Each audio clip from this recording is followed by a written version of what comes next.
আচ্ছা, আপনারা অনেকে মনে করতেছেন যে রোহানের জন্মদিনটা ওরকম ভাবে করছি। আসলে না, রোহানের জন্মদিন ওরকম ভাবে করিনি। আর অনেকে জানেন যে আমার আম্মু একটু অসুস্থ।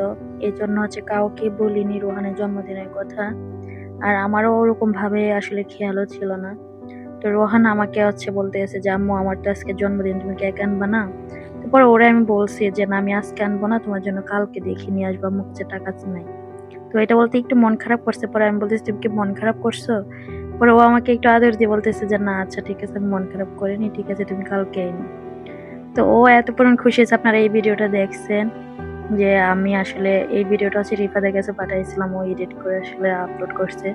আমি অনেক ব্যস্ত, আমার আম্মু অসুস্থ, আপনারা সবাই জানেন। সবাই বলতে আমার পরিচিত যারা আছেন তারা জানেন, বিশেষ করে আমার আম্মু একটু অসুস্থ। সবাই দোয়া করবেন আমার আম্মুর জন্য। আর আমার ছেলের জন্য দোয়া করবেন। মাশাআল্লাহ, দেখতে দেখতে ও বড় হয়ে যাচ্ছে। আসলে আমি খুব ইমোশনাল হয়ে যাচ্ছি। আচ্ছা, যাই হোক। আর আমাকে অনেকে হোয়াটসঅ্যাপে মেসেজ দিয়েছেন যে, "আন্টি রোহানের জন্মদিন করলেন।"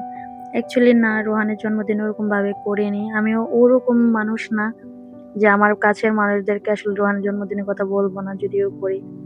আসলে এখানে ভাইয়া আম্মুকে দেখতে আসছিল। তো ভাইয়া মিলে আমি মিলে কেকটা কাটলাম। আর ভাইয়া তখনই চলে যাবে। এজন্য একটু তাড়াহুড়া করতে যেয়ে কেকটা সবাই ইগনোর করবেন। ভাইয়া তাড়াহুড়া করতে গিয়ে কেকটা আনপ্যাকিং করতে যেয়ে চকোলেটের ইয়েটা উঠে গেছে।